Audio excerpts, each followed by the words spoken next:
പ്രിയമുള്ളവരെ, ഇന്നേ ദിവസം എന്നെ സംബന്ധിച്ച് ഉന്മാദത്തിന്റെയും ആനന്ദത്തിന്റെയും സന്തോഷത്തിന്റെയും ആത്മനിർവൃതിയുടെയും ഒക്കെ തന്നെ അത്യുന്നതങ്ങളായ ശൃംഗങ്ങളുടെ ഉയരങ്ങളിലാണ് ഞാനിപ്പോ നിൽക്കുന്നത്.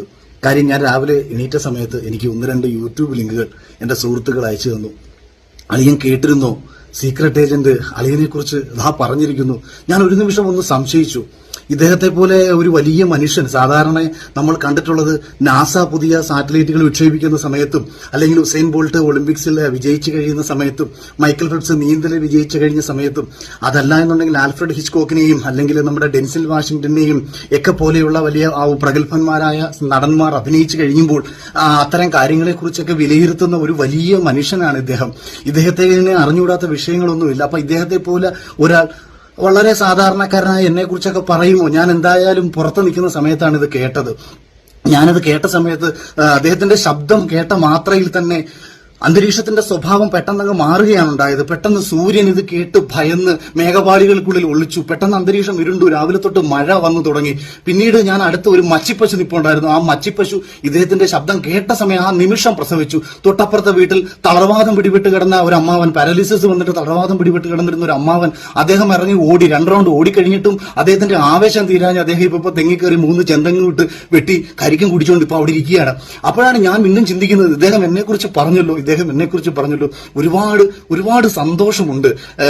ഞാൻ ഒരുപാട് കൃതാർത്ഥനായി. അങ്ങയുടെ വാക്കുകളിലെ അനർഗള നിർഗളമായ ഒഴുക്ക്, പറയുമ്പോൾ മുഖത്ത് സമുദ്രത്തെ പോലും തോൽപ്പിക്കുന്ന ശാന്തഭാവവും, അതേസമയം വാക്കുകളിൽ തിളയ്ക്കുന്ന അഗ്നിയിൽ സ്ഫുടം ചെയ്ത് തീച്ചൂളയിൽ സൃഷ്ടാവം ചെയ്യപ്പെട്ട് ജനിച്ചു വന്ന ഒരു പ്രത്യേക ബീജത്താൽ സൃഷ്ടിക്കപ്പെട്ട ലോകത്ത് ഇങ്ങനൊരു ബീജം ഇനി ഒരു കാലത്തും ഉണ്ടാവില്ലേ എന്നൊരു പ്രാർത്ഥനയോടുകൂടി അങ്ങേക്ക് എല്ലാ രീതിയിലുമുള്ള പ്രാർത്ഥനകളും ഐശ്വര്യങ്ങളും ജീവിതത്തിൽ ഉണ്ടാവട്ടെ.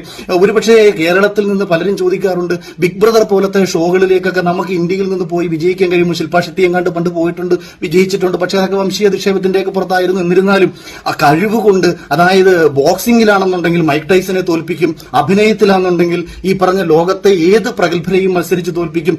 എന്ത് ചെയ്താലും ആ മേഖലയിലെ ഏറ്റവും ഉന്നതി കൈവരിക്കാൻ ശേഷിയുള്ള ഒരു മനുഷ്യൻ ഒരു ജിമെയിൽ അക്കൗണ്ട് ഉണ്ടാക്കി, യൂട്യൂബ് അക്കൗണ്ട് ഉണ്ടാക്കി ലോകത്തെ മുഴുവൻ നിയന്ത്രിക്കുന്ന ഈ ഒരു മനുഷ്യൻ, ഇദ്ദേഹം ഒരുപക്ഷെ 1893 അമേരിക്കയിൽ പോയിട്ട് ചിക്കാഗോയിൽ സ്വാമി വിവേകാനന്ദൻ ഒരു വലിയ പ്രഭാഷണം നടത്തി ലോകത്തെ മുഴുവൻ പ്രകമ്പനം കൊള്ളിച്ചിട്ടുണ്ടായിരുന്നു. അതിനുശേഷം ആരുടെയെങ്കിലും ഒരു ശബ്ദം കേൾക്കാൻ മലയാളിയും ലോകവും ആഗ്രഹിക്കുന്നെങ്കിൽ അത് ഈ സീക്രട്ട് ഏജന്റ് എന്ന് പറയുന്ന ഇദ്ദേഹത്തിന്റെയാണ്. ഇദ്ദേഹം എന്നെ കുറിച്ച് പറഞ്ഞതിൽ എനിക്ക്